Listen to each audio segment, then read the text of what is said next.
Почитуван подпредседател, почитуван колега Трајанов. Впрочем, не е реплика, би сакала повеќе да дадам придонес во вашиот говор во еден многу значаен сегмент кој што го споминавте, а тоа е административните капацитети кои што ги менаџираат европските фондови или познат на јавноста како ИПА, инструментот за предпристапна помош.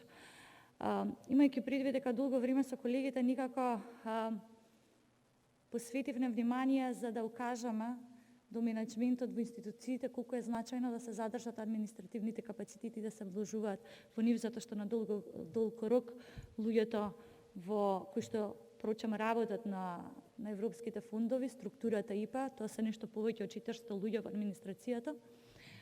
имаат потреба од она што го добивме како препорака од Европската комисија и од Советот на ревизори, од политика на задржување на кадар или retention policy, документ кој што го изработивме заедно со експерти на Европската комисија, каде што ни препорачуваат дека треба да ги градиме административните капацитети тука внатре и да се насочиме на нивно задржување. Европската комисија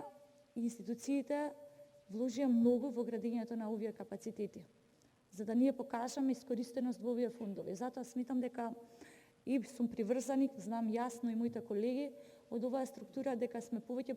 приврзаници на политиката, да си ги изградиме капацитетите тука дома. Веќе многу е вложено во однос на едукацијата, но и да се обидеме да ги задржиме заради тоа што имаме сериозен одлив на моите колеги веќе во други институции надвор од Македонија и тие помагаат, замислете, во менаџирањето на фондовите на други земји кандидатки, отколку нивната експертиза да вложат овдека заради тоа што не најдоа доволна грижа и мотивација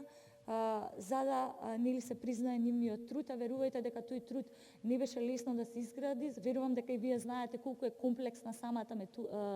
методологија и проблематика на европските фондови, инструментот за предпристапна помош, имавме прво првиот, па вториот и сега веќе сме ние на ИПА тројка.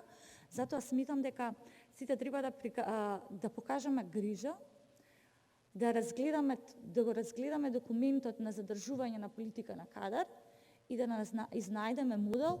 како истиот да почнеме конечно да го имплементираме за да го спречиме одливот на мозоци или одливот на овој кадар од оваа структура. Ви благодарам многу.